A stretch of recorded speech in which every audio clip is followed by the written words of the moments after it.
Hello guys, welcome back to another video. In today's video, I'm going to show you how to hide your location on the Bigo Live app step by step. So without wasting any time, let's get started. First of all, go to your app store and search for Bigo Live.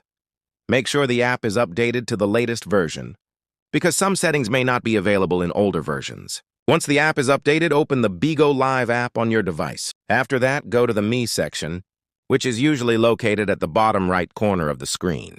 Now tap on the Settings icon in the top right corner to open the Settings menu.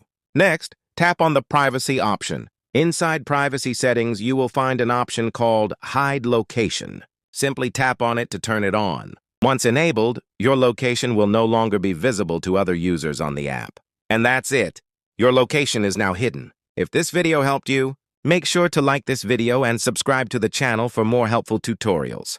Thanks for watching, and I'll see you in the next video.